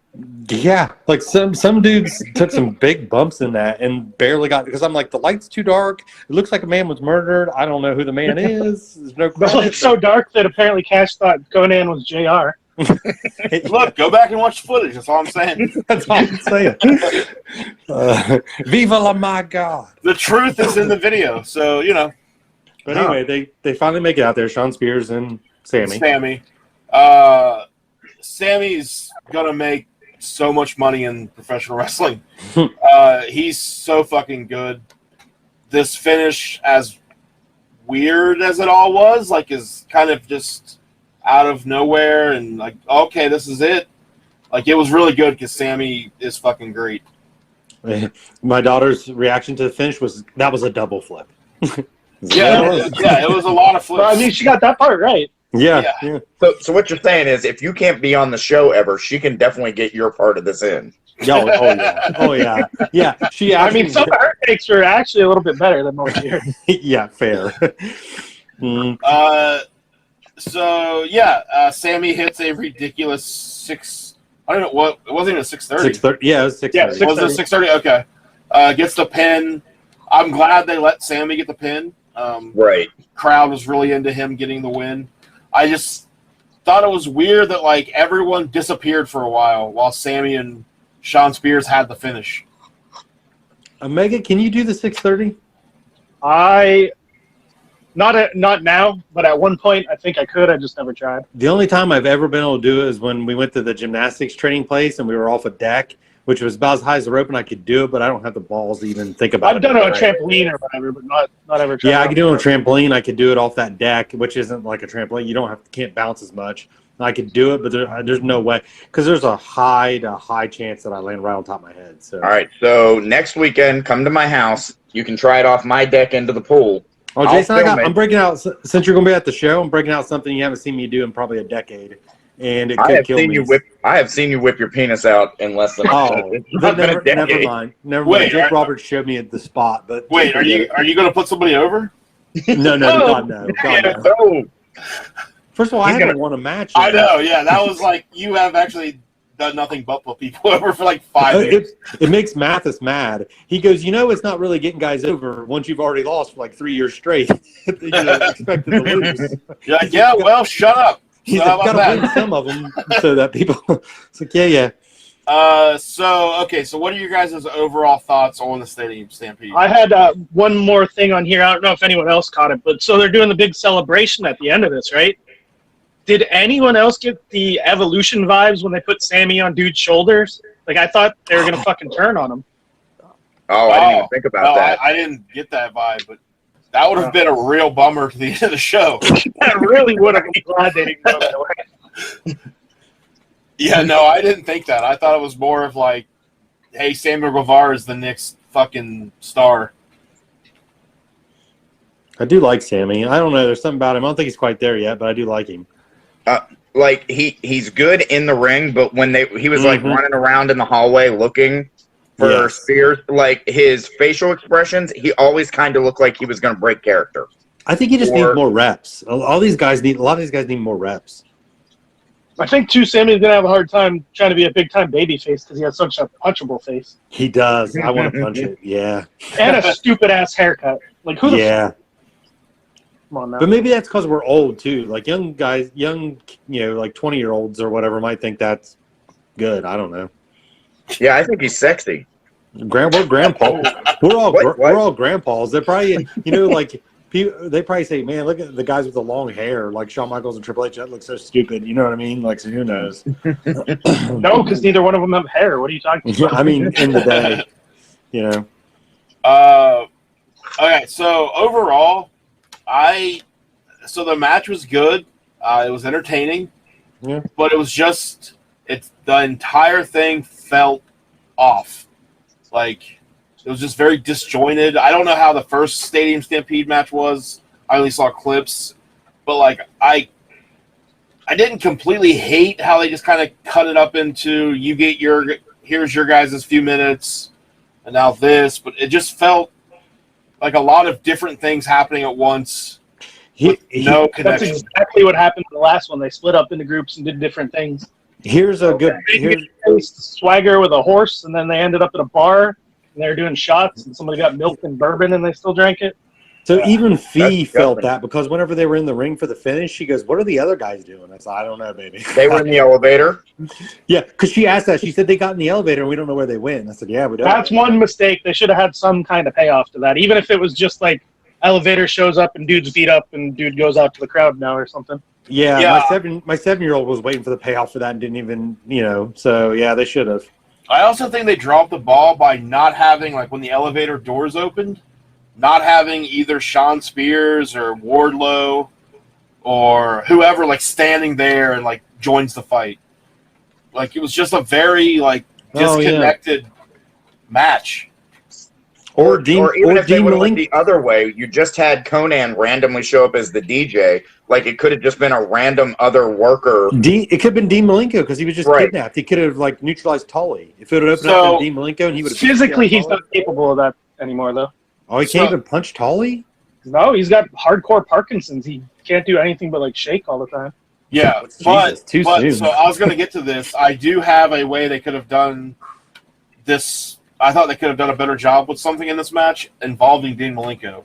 So, using the thing Sean Spears did where he handcuffs Sammy, I thought it would have made a lot more sense if all of the Pinnacle members, their plan was to handcuff whoever they paired off with and then they all get Jericho in the ring. And then you see backstage Malenko going and cutting off people's That could have been good. Well, I do like it, but why I don't think you can actually do that is because how do you mix in tape segments with live shit with Jericho in the ring? I know. I mean, it would have been a challenge, but I felt like it would have had a cohesive story instead of four The different AEW production department would have been fine handling that. They would have opened up with that, and we're like, "What?" And then the match starts, and we're like, But yeah, I just felt like there wasn't any big like. This is all about two teams, but this felt like It was a bunch of guys on teams in separate little fights, and there really wasn't any. It played out very similar to how last year did. It was all segmented. The finish ended up being just Kenny and Sammy Guevara doing a finish off the balcony or whatever. "There's a lot less The reason comedy." this one was a little more disjointed is just because they were trying to weave in a live element of it, because that was all taped last year. Yeah, A lot less Yeah. comedy, which is good because the last one had a lot of like the Matt Hardy transformations and all that stuff. Right. like I mean, I said I liked it. It was entertaining. I liked it. It was a weird choice, your first big pay-per-view back with a live crowd, and you choose That's your finish. Yeah. mostly taped match. I assume they had that planned. They had that planned way before they knew when the live crowd would be back. I assume. True, but couldn't you just shift it around and put the main event last, or put? Yeah. I think this was their shifting around was like let's finish it in the ring. You know, that's our way of shifting it back to the live crowd a little bit. I do think they blended what they did do, taped and live, well. Yeah, They did. Yeah, I thought that worked really well. Like, and yeah, again, it was good. It was entertaining. It was just, I just felt like they could have put it together better. So, Meg, I think you're the only one who can fairly rate the whole pay-per-view, and we'll rate the Stampede match. What do you think the whole pay-per-view was? If I'm going out of 100, Yep. 87. Whew. I figured you'd be up there by the way you described it. The only thing they didn't deliver were the Battle Royal, the Cody match, and kind of Miro versus Archer. The work was good, it's just the crowd wasn't there for it. I'll go with the Stampede match on it. I'm going to go a 60. Wow. I thought it was better. I thought it was better than average. I thought it was good. It was entertaining, but there were some things that were a little weird. Maybe 65. I could be talked into 65, but Uh, I'm gonna do it. I officially talk you into it. the official challenge. Okay. Yeah, challenge. Jason, go ahead. Yeah, I think the Stampede I gave it a 75. It was almost an hour long? 45 minutes? It's 40 minutes, yeah. Yeah, and at no point was I like, when is this going to end? Can we move on to the next thing? So we could start this podcast. I was like, come on. I also ducked out of work 5 hours early today just so I could try and find a stream of You hear that, Comfort Suites? Oh, God. This isn't still recording, right? We didn't put Jason there, our new sponsor this week. But at no point was I like, okay, I'm done watching Sammy and Spears. Can we get back to the FTR part? Okay, I'm done with everybody's story. I was fine with each one of what was happening, as long as there was that suspension of why was there a claw hammer sitting in this conference room? Why was That's a little harder to believe. The bat, I can say Jericho his plan was to lead him there, so he hit it because he knew that's where he wanted to take him. The hammer's a little harder to explain. Yeah. But yeah, no, I thoroughly enjoyed it and wish I would have been able to see the rest of the show. Okay, so if it's just based on the Stadium Stampede match, I'm going to give it a 50. And the reason is because I liked it. I thought it was good, but then I think there could have been a whole lot better stuff to happen and the piece together. So I feel like it's just a 50-50. I can't really. You really wanted to see Spears sing and dance with that chair, didn't you? I mean, I wouldn't have hated it. Can I call an official challenge and we get fees score instead of Cash's to count? Yeah, that'll work. Joking. She thought it was entertaining. She doesn't watch AEW that much because she didn't know many people. I was like, Wardlow's a guy who's wrestled with Daddy before on shows or whatever. So she's like, so she kind of wanted him to do good just because I know him. But She thought it was entertaining. She thought it was good. Of course, a good guy won with a double flip, and that's. So what you're saying is her score is probably higher than 50, so we'll take that. Yeah, her score was probably higher. I'd say she probably thought 75. I mean, my 50 is because of what could have been. Because of your own fantasy booking. That's fair. That's what my 60 to 65 was. I think there could have fantasy booking would have been better. I get that completely. Yeah, like in my mind, I can do a better job than all of these guys. So quit lobbying for a job. Just let me have this. And Omega quit taking their money. No. Fair. Okay. No, sir, I would not. I had to ask, but that's fair. I like money. Yeah, All right, so boys, well, that's our longest episode ever, but we covered 2 pay-per-views, so that's We covered 5 hours worth of content. Yeah, so that's pretty good. Well, actually, the pay-per-view was 5 hours, so that's 7 hours of content. Holy cow! Helps when none of us watch it. So and we'll be back soon with the review of the episode that's airing. Well, it's already over now, or no, it's in its second hour. So. Yeah, you'll be able to catch that on Sunday. This will be out Saturday morning, basically. And we got lucky that their next couple of shows are Friday, Saturday, so we'll be able to catch up. Yeah. So you will catch this episode. Will be out on Saturday morning after the newest Dynamite that will not be reviewed, and then that one will be out the very next night, probably 10 or 11. So if you catch this one. You can probably tomorrow night go ahead and catch the newest one, so you'll be right up to date with us. So until then, we will see you guys next time. Later. See you guys later.